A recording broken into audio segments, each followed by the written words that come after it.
Olá, meus amores, a paz do Senhor, um beijo para vocês. E aí, como é que vocês estão? Como estão passando? Como é que tá o papai, a mamãe?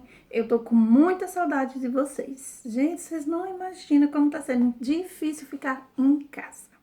Mas a gente tem que obedecer, tem que ficar em casa, né? Temos que nos proteger.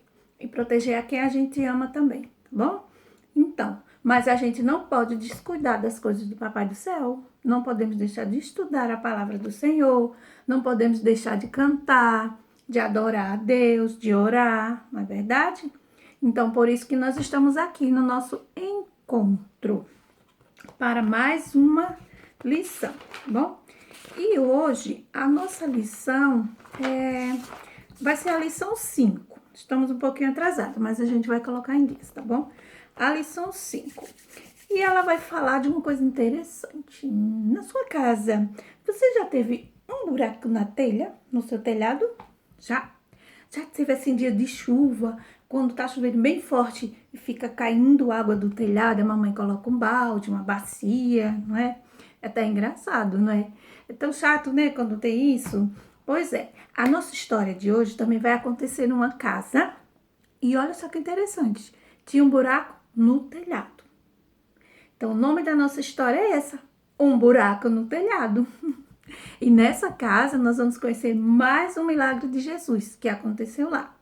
Então, a história bíblica que conta essa história do buraco no telhado, ela está aqui, ó, no livro de Marcos, no capítulo 2 e os versículos do 1 ao 12.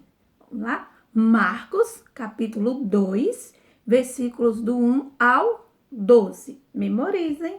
Depois você pega a sua Bíblia e convida a mamãe para ler com vocês. Que lá vocês vão ver todos os detalhes. Como aqui é rapidinho, às vezes a gente pode não contar tudo, todos os detalhes. Mas aí você vai ver nesses 12 versículos essa história, como ela aconteceu, tá bom?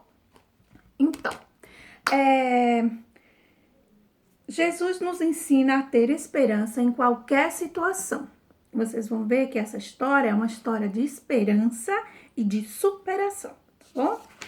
Vamos lá para a memória em ação. O versículo que vocês vão ter que memorizar, guardá-lo aqui no seu coração para quando vocês precisarem, tá bom? Vamos lá. Esse aqui. O melhor é ter esperança e aguardar em silêncio a ajuda do Senhor. Vamos repetir comigo? O melhor é ter esperança e aguardar em silêncio a ajuda do Senhor. Se encontra lá em Lamentações, no capítulo 3 e o versículo 26 da palavra do Papai do Céu. Olha só, tô usando a Bíblia da Sofia. Tá bom, Sofia? Depois a tia te devolve. A gente tem que marcar um encontro, né, para matar saudades. Então, está lá no livro de Lamentações, no capítulo 3 e o versículo 26. A tia vai ler para vocês. Bom é ter esperança e aguardar em silêncio a salvação do Senhor. Ah, tia, como assim aguardar em silêncio? Não quer dizer que você vai ficar caladinho sem falar nada. Quer dizer que você vai aguardar no Senhor sem reclamar, sem murmurar, sem se apressar. Você vai ficar bem quietinho, orando, tendo esperança, tendo fé e aguardando que o Papai do Céu vai chegar, vai trazer salvação, vai trazer a solução, tá bom? Então, quando fala aguardar em silêncio, é isso, para você não ficar murmurando, nem dizendo, Papai do Céu não me ouve, isso não vai acontecer. Não, vamos aguardar em silêncio a salvação do Senhor, bom? Então, pessoal, hoje a nossa história, vejam que a tia tá aqui só com a Bíblia, a revista e uma régua. Só que essa régua é uma régua diferente, ó. É uma régua articulada. Então, a nossa historinha de hoje eu vou contar usando essa régua. E eu vou pedir a vocês que prestem bastante atenção para todas as formas que eu vou conseguir formar aqui com essa régua. Todas as figuras, aliás, porque depois eu vou perguntar para vocês algo interessante, tá bom? Então vamos lá.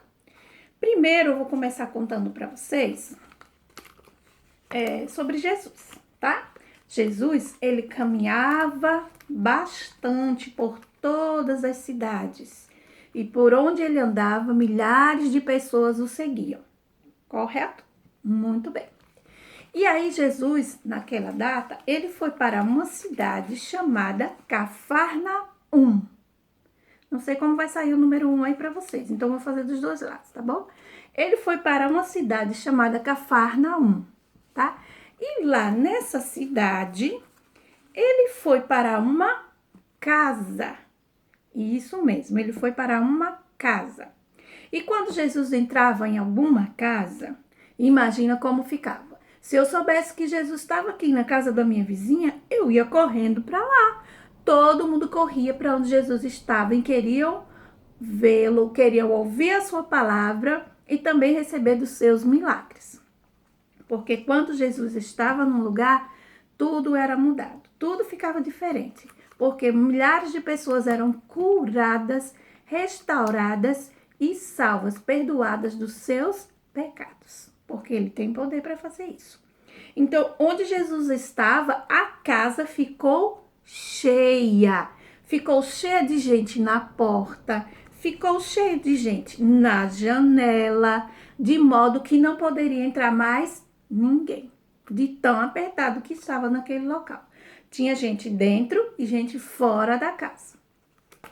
E aí havia naquela cidade um homem que ele era paralítico das suas perninhas. Ele não conseguia andar. Entenderam? E ele tinha 4 amigos. E os seus amigos também tinham esperança no Senhor Jesus. Eles ouviram falar que Jesus curava e resolveram ir lá levar o seu amigo. Como ele não andava, eles fizeram uma espécie de cama, né? Uma espécie de maca. Uma cama assim, né? Como uma maca daquelas de hospital. Colocaram seu amigo ali naquela cama e levaram até Jesus. Imagina só que amigos legais, não é? O paralítico poderia ter ido sozinho? Não, porque ele não sabe andar. Mas aí os seus amigos resolveram levá-lo. E vejam só, para que os 4 concordassem, os 4 também acreditavam que Jesus poderia curar. Não é verdade? Senão algum deles já tinha dito, eu não vou não, eu não acredito nesse Jesus aí não. Mas todos acreditavam em Jesus. Então levaram o seu amigo. E o seu amigo certamente acreditou também, senão ele não teria concordado em ir. Só que quando eles chegaram lá com aquela cama, como que estava a casa? Cheia. A casa estava cheia, a janela estava cheia, de modo que eles não conseguiram entrar. Nem só, imagine 4 pessoas com a cama e um homem deitado nela. E não ia dar mesmo. E agora? Melhor é ter esperança ou melhor é desistir? Melhor é ter esperança. Vejam só que a fé daqueles homens era tão grande, mas tão grande, que eles tiveram uma super mega ideia. Vamos subir pelo telhado, mas você, meu amigo, hoje vai ter um encontro com Jesus. E aí eles subiram com cordas, amarraram cordas na cama, subiram até o telhado, fizeram um buraco no telhado e por aquele buraco eles desceram o seu amigo. Eles ficaram lá em cima, segurando as cordas e desceram o seu amigo até Jesus. De repente, estava aquele maior número de gente, todo mundo ouvindo Jesus. De repente, algo chamou a atenção de Jesus. Ele olhou para cima e viu aquele homem descendo. E ele falou quando ele desceu: menino, como é grande a sua fé, os seus pecados estão perdoados.